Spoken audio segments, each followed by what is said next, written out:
Do you love the holidays? Do you want to spread cheer? Do you like the texture of red velvet and the taste of peppermint? Do you enjoy sitting upon an exquisite and ornate throne for hours and hours? Do you fancy wearing clothing warm enough for the North Pole indoors? Was Gandalf's beard your favorite aspect of Lord of the Rings? Do you want to become overly familiar with the feeling of freshly soiled pants squishing down on your thigh? Do you enjoy making exhausted parents wait endlessly in line, while some twerp begs for the latest shitty toy that is sold out everywhere and which his parents did not buy in time? Do you want to terrify infants so thoroughly that they grow up with an ingrained and unshakable distrust of large men with beards that later causes major relationship problems when their boyfriend puts on a few pounds and grows out his facial hair? Do you want to become the sworn enemy of a peregrine falcon who somehow slipped into the mall and made a nest of old connects it found in the abandoned cellars on the seat of your chair, which you never noticed and you sat on the eggs, crushing them? And now, anytime you leave the mall, you have to sprint to the bus before the falcon digs out your eyeballs with its talons?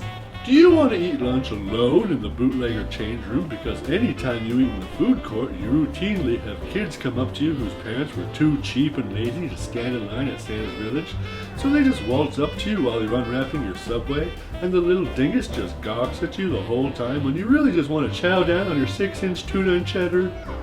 Do you want to spend your 15-minute break standing behind the ficus outside of the Sephora where Madison works, trying to build up the courage to go in and try out the pickup lines your cousin Laura wrote for you, like, "Hey baby, hope I'll be sliding down your chimney tonight," but you'll never actually go in because you're worried that she'll think you're just in there for cream to help with the rash from the scratchy-ass fake beard or concealer for your falcon talon scars?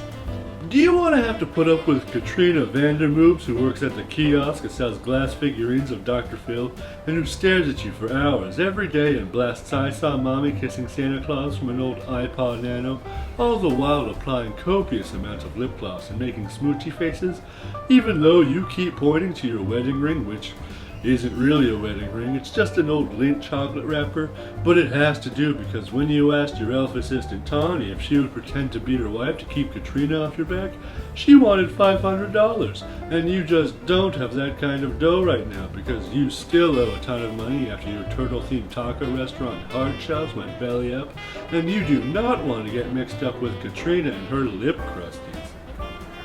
Do you want to finally get through your harrowing day of spoiled brats asking for Hatchimals, only to find out that you've been given a parking ticket and you're late for your Christmas Eve get-together? And then some asshole kid comes up to you and tells you cryptically that he just wants his family back. And you assume the worst, like they're dead or something. But you later find out on Good Morning America that he was abandoned by his family who took off to Paris and who couldn't be bothered to question why they had an extra plane ticket. And all week, he had to fend for himself, fend off thieves, and he almost got murdered. And you think that maybe you should have asked some follow-up questions instead of stuffing a few Tic Tacs in it and driving off in your shitty Honda? Do you want to live through the experience of robbers breaking into the mall, which wakes you from your napness that you made out of discarded Build-A-Bears and feeling the briefest moment of fleeting courage, but it's enough to propel you into action, and you climb into the air vents like John McClane to get the drop on them, but realize that depictions of air vents in movies are not at all accurate, and they're actually much smaller, leading to a horrible panic attack when you get stuck in a corner because you didn't take off your fake fat belly, and your shrill cries for help attract the news. Who thinks there's a family of possums stuck in the air vents? And when all the cameras are on you, the air vent collapses under your weight, and you crash into the Jorgenfrues and get absolutely covered in sprinkles, which is embarrassing enough. It made double embarrassing when you find out they weren't actually robbers. It was just the cleaning crew. Do you like tiny candy canes? Become a mall Santa.